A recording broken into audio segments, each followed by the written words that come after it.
Why Watch That is a podcast featuring the critic and referee who go head-to-head on a quest to discover the best movies and TV shows Hollywood has to offer. Expect the unexpected from the critic. Well, nothing gets past the ref. We do all the work, so you don't have to. Welcome to Why Watch That.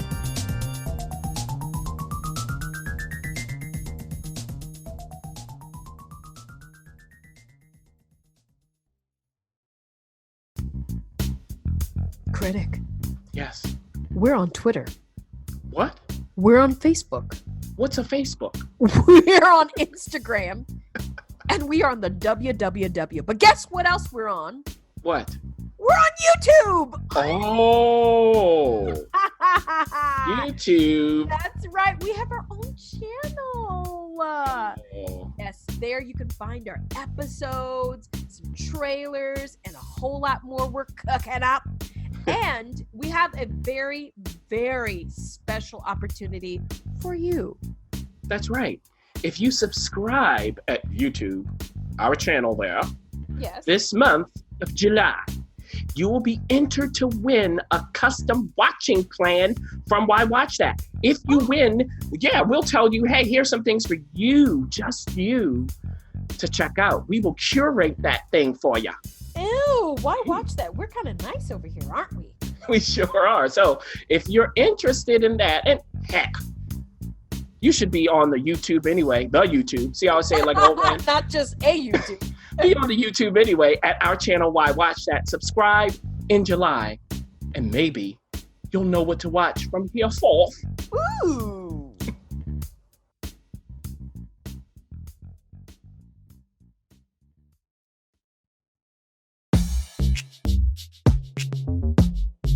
The Why Watch That TV Talk.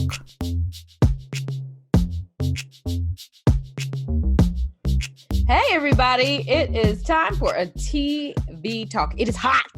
And the ref is making me speak français, le français. Well, not that French, because wipe your mic down for all that.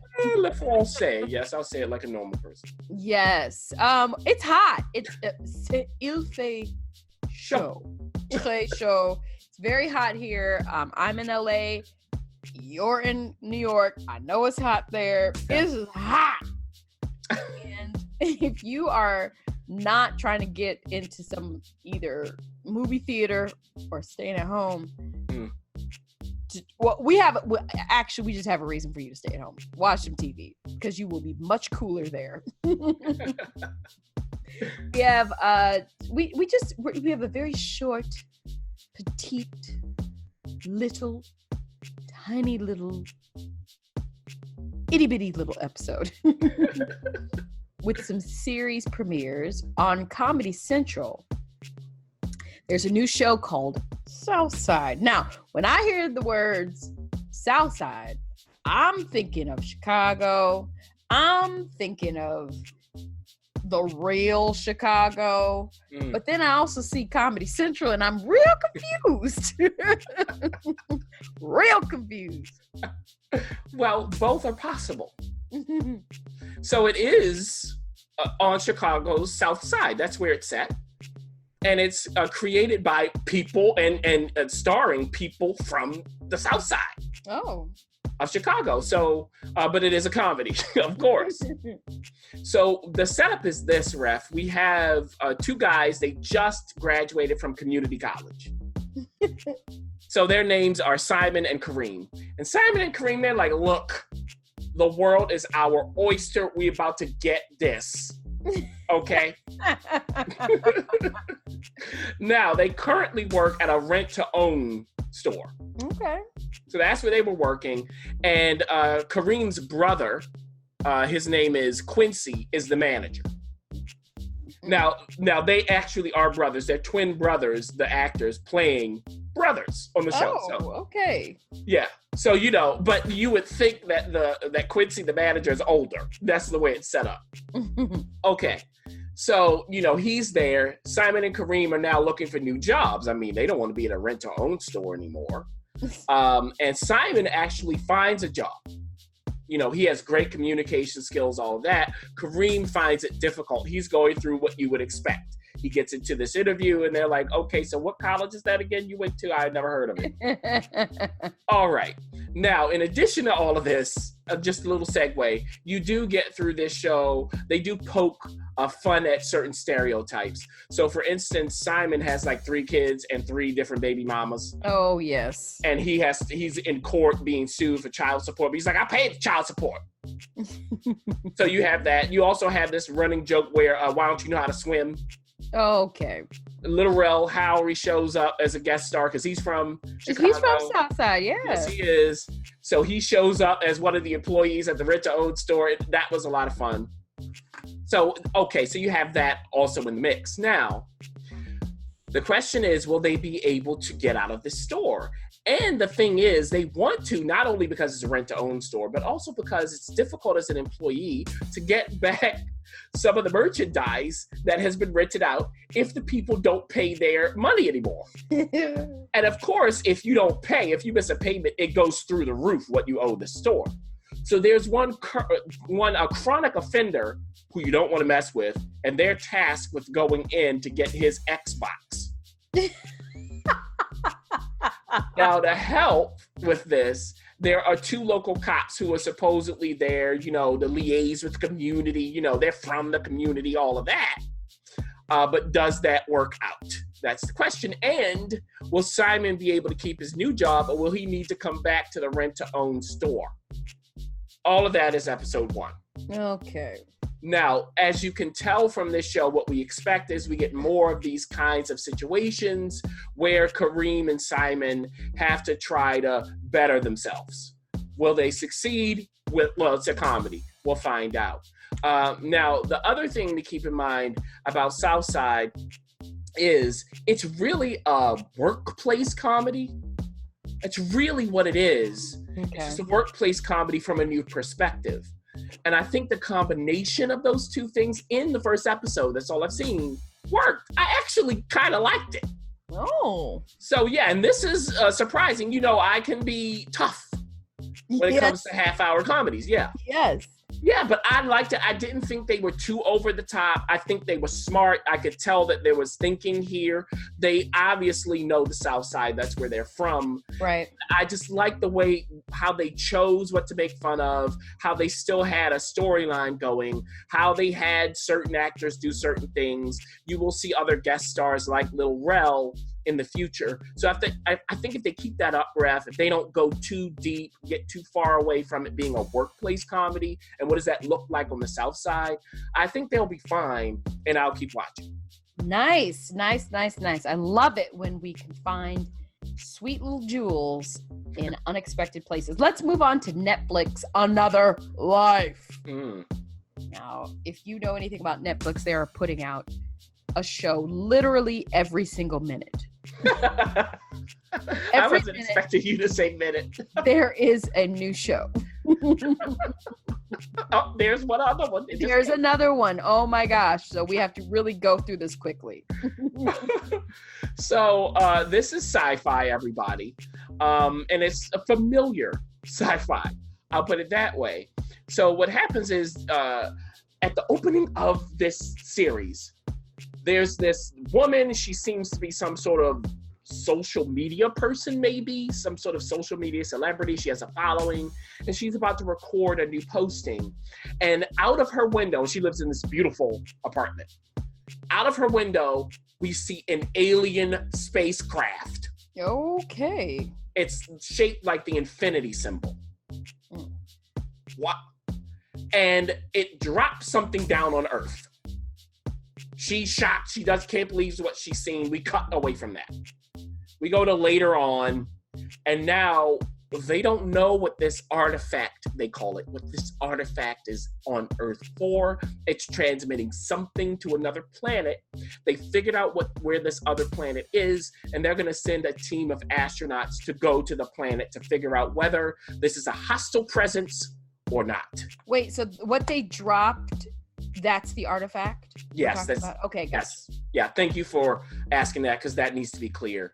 So that artifact, again, is what was dropped. It is what's transmitting something to this planet, this alien planet. Okay. So this team of astronauts is going to be led by Niko, who's played by Katie Sackhoff. Now, Katie Sackhoff is no stranger to sci-fi TV. She was one of the stars of Battlestar Galactica in the 2000s. Okay. So she's here. She has a husband played by Justin Chatwin and a young daughter. The husband works for the government as, I will say, a communications expert. Let's put it that way. Okay. So while he's on Earth, he's going to be trying to communicate with this artifact. And she's going to lead a team of 10 astronauts who will be awake, actually, to go to this planet. Okay, or however many there are of them.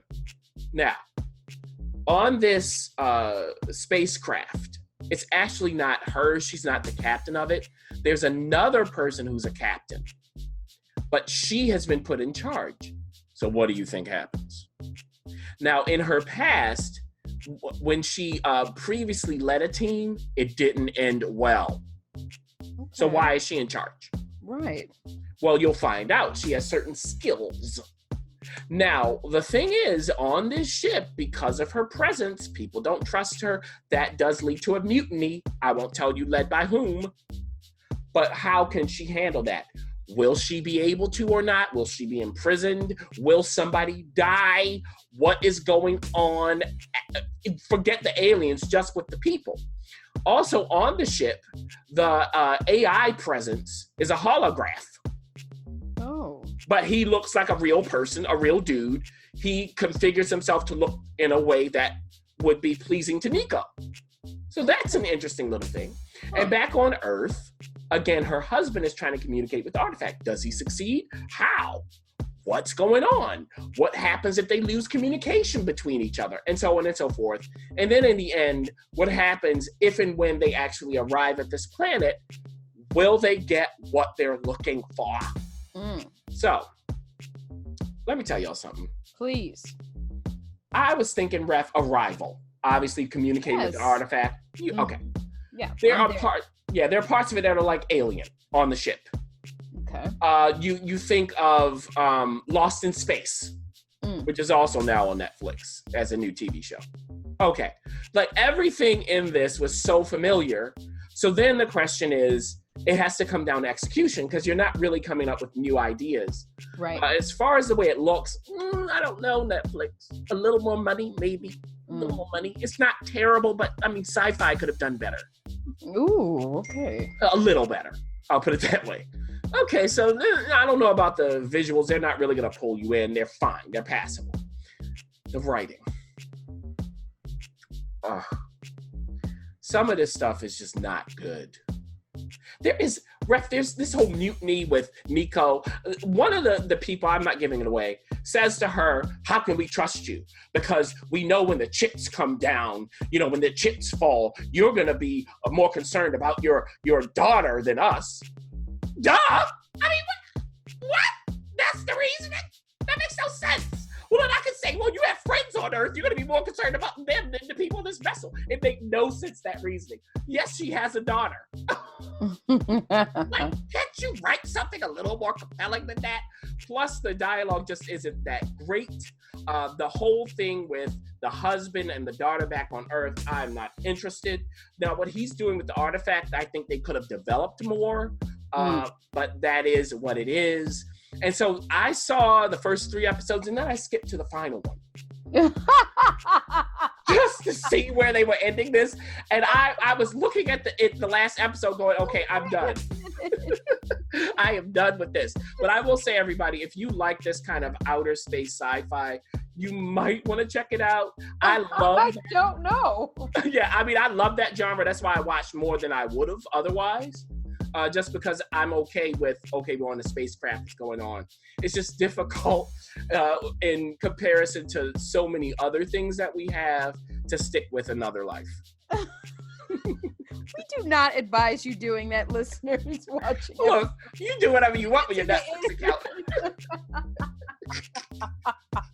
Well, I read the descriptions, Ref. I was like, what is this final episode? I'm done. I don't have time for all of this nonsense. Because there's also this pathogen, I'll say, that gets out on the ship and causes problems. Well, okay. moving on to The Boys, which I hope you finished. No. It's on Amazon Prime. It's already got picked up for season 2. It is starring a very, very familiar Keith Urban, who is, for the first time, not in a costume. Wait, did I say that right? Keith Urban? Yeah. Carl Urban. Carl. I was like, Keith, that sounds like... That's country singer. I was curious to see that's Nicole Kidman's husband. Please scratch that. It is not Keith Urban. Carl Urban, infamously from The Lord of the Rings, and then later on from Thor Ragnarok and other things. But he's not in a costume. However, this is about costumes, or those who are in it and abusing powers. Literally. Yes. And this is another comic book TV show coming to us. So here's what happens. We meet Huey, and he's played by Jack Quaid. Yes, Jack Quaid. Guess whose son he is? So he works, essentially, this is what's going on with Huey. He's very, very smart. He knows a lot about technology, but he works at a place that's like a Radio Shack. And he has a hard time asserting himself. So his girlfriend is like, look, you need to tell your boss that you need a raise. You're going to go for it. He just can't bring himself to say the words. So we see after this failed attempt to get his raise, he's with his girlfriend. They're walking down the street. They're having fun together. They're in love. And then something happens to said girlfriend due to the actions of a superhero. She ain't no more. Now, this obviously upsets Huey. And in this world, though, superheroes are a brand. There is a group of superheroes, okay? They all work together. And there are 7 of them. They're called the 7. And they essentially, protect people from bad stuff happening, ostensibly. That's what they are supposed to be doing. And they're led by Elizabeth Shue's character, Madeline. She's the vice president of Vought International, the company behind the 7. And this is like any other mega media company. Oh, the company behind the 7. So they are employed to be in the 7. And they have social media presences. They have all kinds of handlers.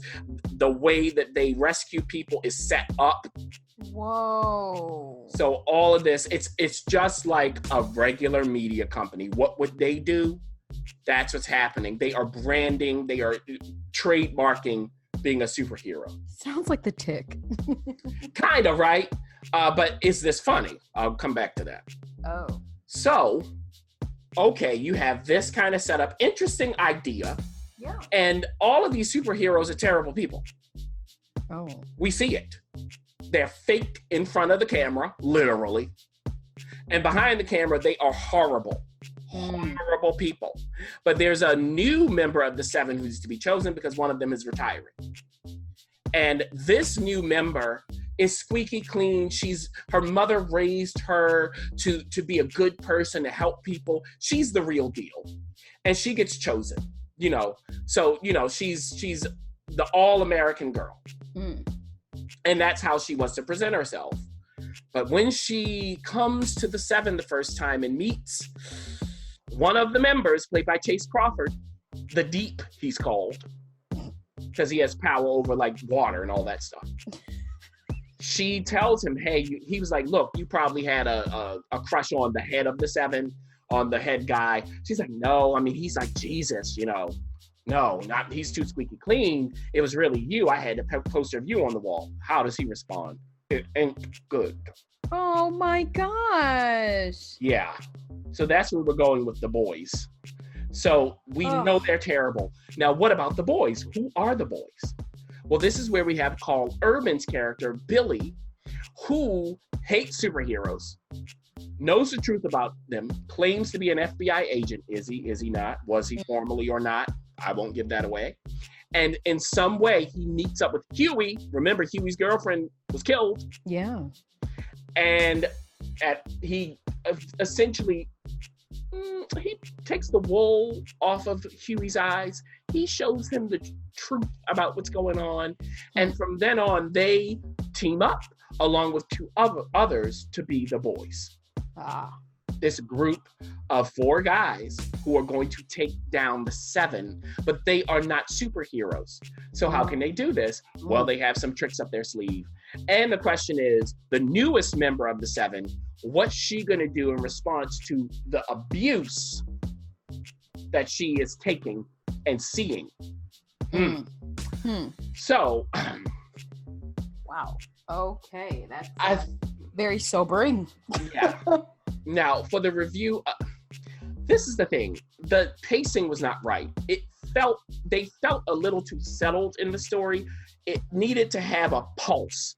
It needed to have an urgency. It was a little too laid back, especially when you have this clash between just these horrible superheroes doing terrible things. Just whatever you can think of. Okay? And you should see the opening credits. Before they get to the opening credits, when they start every episode, they give warnings. Every warning in the book, you just look straight down and go, okay, everything is in this episode that's bad. Oh. So then you're thinking, well, is this comedic? Right? Right. We're going to be Seth Rogen is an executive producer. Oh. But it's not funny. Oh. Like, it's not funny. And when they try to be funny, it's really not that funny. So, I don't know. Like, if you like this premise, then I could see you watching it and it being fine. But if you're going to do this kind of take where it's very dark, you need to have a spin on it, or at least some energy that keeps it moving forward. As is, it's fine. I don't know that that's enough to really go through some of the things that happen here. So that's The Boys. It'll be up to the listeners to determine whether it's for them or not. Well, like I said, they've already renewed it for a season 2, but maybe it's called Why Watch That. Maybe if this is too much, maybe you should wait for The Watchmen, which dives into similar territory.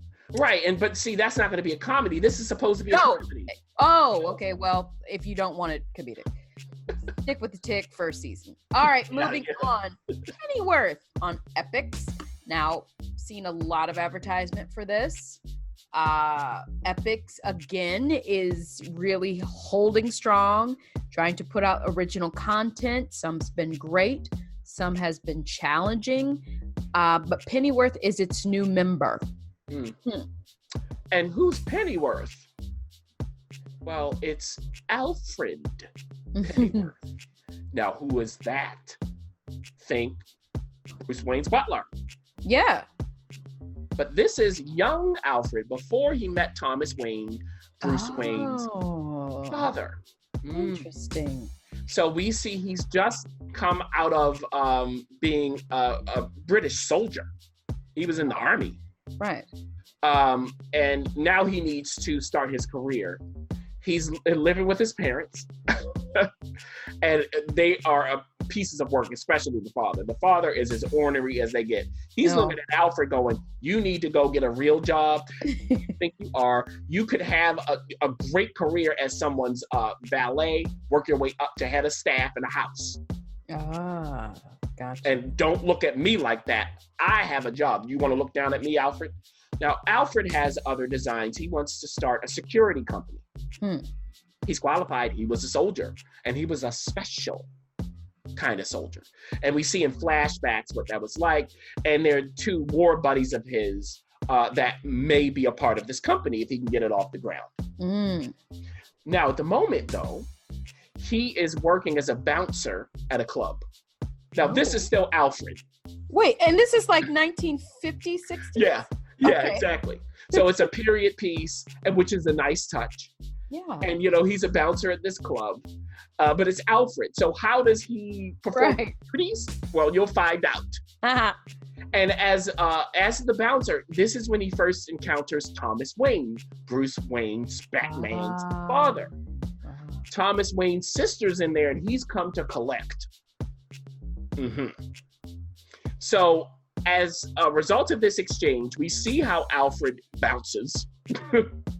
And Thomas Wayne essentially says, hey, here's my card in case, we need to do some business later on. Okay.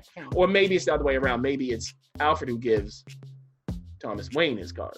Okay. So he's trying to start that security company. Now, this has such huge consequences, him giving Thomas Wayne his card, which I will not give away. But this is the thing that ultimately connects them again later on in the first episode, and in circumstances that are terrible. Because at the club, Alfred meets a gal, of course, that he wants to take out. They start dating. Well, there is this criminal syndicate that wants to overturn the government in Great Britain, and they are kidnapping certain important people. Now, how does this affect Alfred, his girlfriend, and Thomas Wayne? That's the question. It does. It connects all three of them. And in the end, the question is, will they be able to get out of it alive? Of course, one of them at least does. Two of them does. Right. And what about Alfred's parents? Okay.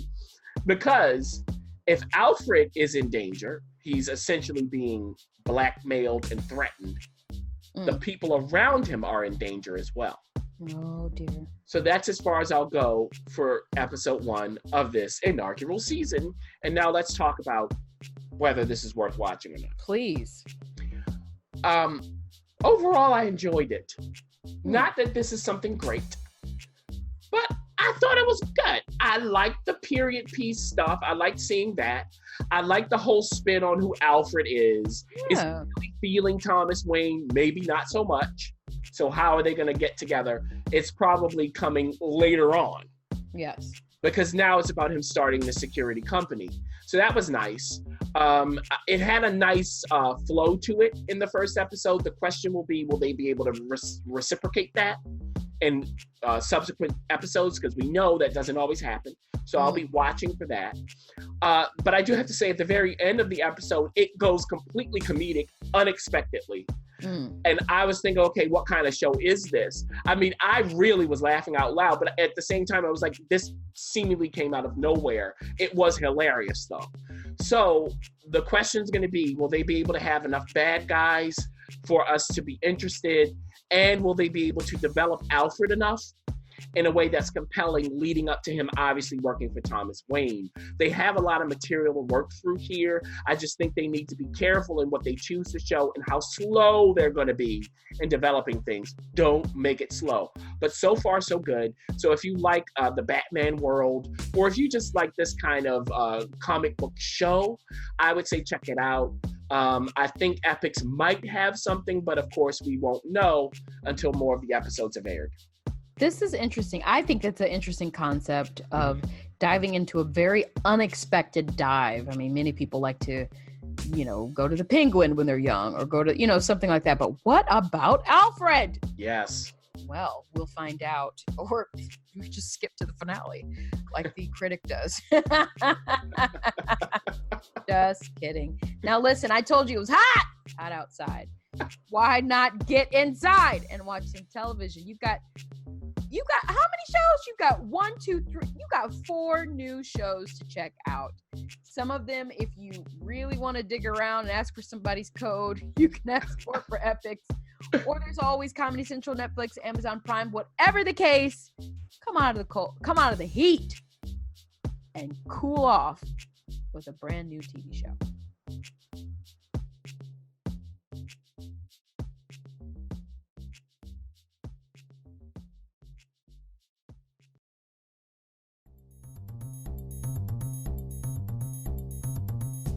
Thanks for listening. For additional resources, visit whywatchthat.com. Good idea, and we'd love to hear from you. So go ahead and leave comments, feedback, and you can rate us on iTunes. We'll see you next week. See you.